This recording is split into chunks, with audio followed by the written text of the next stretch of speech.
The neighborhood was wonderful. It was a kind of cocoon where everyone watched out for everyone else's children. So even if you were out of the line of sight of your parents, someone was watching, which could be a positive thing for your parents, but you couldn't get away with anything.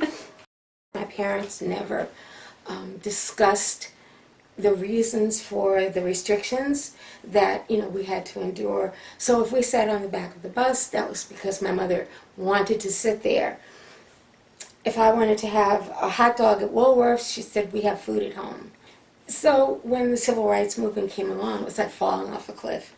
All of a sudden, things were just as they were because your parents said they were. And then you were involved. My parents were walking picket lines. My father was self-employed. He owned Abe's Grill and Abe's Seafood Grill, and that was two very popular black restaurants. He didn't have to worry so much about his employment because of what he was doing. Because our parents weren't of the generation that said, we're going to just sit down and discuss this with you, we're going to explain it to you and see if this is something you want to do. It was, the meetings that they had did not include us, so we knew that they were going to meetings, but we really weren't aware of what the meetings were about. We were 3 blocks from Chandler, and Gloria lived 5 blocks from Chandler, so it was really easy walking distance. Although honestly, my parents were so afraid we never walked. But the distance was the main thing. And then the facilities, you didn't know that they were unequal until you had an opportunity to see them. And then, it really was very different. Once the application was accepted, we were told, this is what's going to happen, this is where you'll go to school next year, and the behavioral expectations, which were reinforced quite a bit by Reverend Elligan, by my parents, by strangers.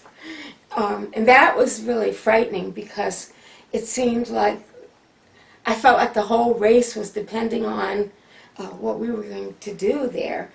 The first day of school, obviously, I was terrified, so I think I was just going on automatic. My father and Gloria's mother accompanied us. And we got out of the car. It was a block, a kind of dead-end block that ran along the side of Chandler. And we started walking towards the school. And at the other end of the block were lots of reporters. And so they started running at us as we were walking towards them. And that was really, like facing a herd of marauding buffalo. That was very frightening.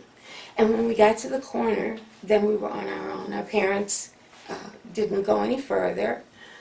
We had had a meeting with the principal, and he had said that we should come a half an hour after the bell. So everyone else was in the building already. And I guess that's why all the pictures showed just us and the detectives that were following us. And in the school, there were detectives in suits posted at various points in the school, I guess, to maintain order.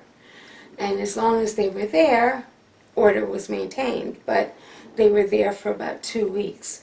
And then once they were gone, people felt free to torture us, and they did. There was a thing about contamination, and that meant that someone couldn't sit in the seat that you had occupied, or their friends would start yelling at them. I don't know whether they thought that they were going to start turning black. That seemed to be the general consensus. If you accidentally touched someone, they'd begin screaming for someone to brush them off. When you went to an assembly, no one sat next to you, behind you, in front of you, so you had a ring of empty seats around you.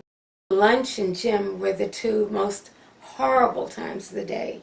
Lunch because milk cartons that weren't empty would be thrown at you, so when they hit you, you'd be splashed with milk or juice or whatever was in those cartons. And gym, this was when there was President Kennedy's physical fitness challenge, and you were supposed to do so many sit-ups, but someone had to hold your feet So that was a major problem. In my science class, we went on a field trip to the quarry to look for rocks. And it was a hot day, and on the way back they stopped at, just a little roadside store to get sodas and use the bathroom, and the owners of the store wouldn't let us come in. So those kinds of things went on, the entire year. When we met with the principal, he said, if you ignore people who are calling you names or doing these, various little tortures to you, they'll get bored and they'll stop. That's not the case. They never got bored, they never stopped. It continued, the whole year. And on into John Marshall, since the following year we had to do the same thing all over again because this was a feeder school for John Marshall. So it was a nightmare. It was a nightmare. Interestingly enough, I've gotten an email from someone who said that her father was one of the police officers in the picture walking behind us. I got an email from someone who apologized that they participated in that. I got an email and a book from someone who felt badly that he hadn't stepped up to defend us or, even to befriend us. And people that did befriend us were called nigger lovers. And, if they sat with us at lunch, they, of course, suffered the same kinds of tortures that we were suffering. And they had to decide whether they wanted to take the risk of being identified as a nigger lover or... and most people were reluctant to take the risk. I know now that everyone wasn't just, cold-hearted and evil. At Chandler, I don't remember too many teachers as being horrible. They just kind of ignored us, and they didn't see anything that was going on. So they allowed these misbehaviors by other students by just ignoring it. And there were some teachers who took it out on you in terms of your grade, and some teachers who were so bold as to tell your parents that that's why. When you got to that part in your history books about slavery, I would get hot. I think I would start sweating, everyone would start looking at you. And the book said that slaves were treated really well because, after all, they were like, if you had a thoroughbred racehorse, that was a financial investment, and it was to your advantage to make sure that slave had good food, good clothing, didn't work too hard, that they had comprehensive unemployment benefits because they didn't have to worry about ever being unemployed. They didn't have to worry about where their next meal was coming from. And this is in a book.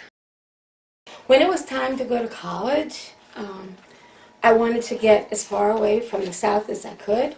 I really wanted to go to California, but my mother said no, that was too far away. I went to college in Maine, which I guess was as far as I could get, and stay on the East Coast. And then when I went back to be a teacher, I was in an upper middle class district. I was teaching special ed. And I noticed that, kids got along pretty well. It was like, would you come to my bar mitzvah? Would you come to my baptism? Those cultural things were shared. And it wasn't a big problem until the district started tipping.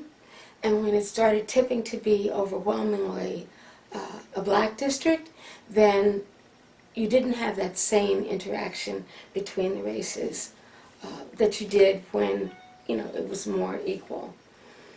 And, that was discouraging to me because Because then what's the answer? It is a failed social experiment in the sense that there was so much hope, certainly in the Black community, that that this was going to bring a sense of equality, a sense of fairness, that things would be more equal. And that didn't happen. And now, I mean, I can't imagine with this current administration how those students are getting along at all, because you're just so empowered to be negative and to express your negativity very, very loudly. What can you do to make our country less polarized? And it is so polarized that it's really frightening. But it's sad because it's like we went through all of that with such hopes for the future. And I'm not going to say all of those hopes were not realized, because there are things that, you know, we are able to do now, things that we have access to now that we didn't then. But it wasn't realized in the complete way that we envisioned it, that we hoped for. And I don't know what the answer is.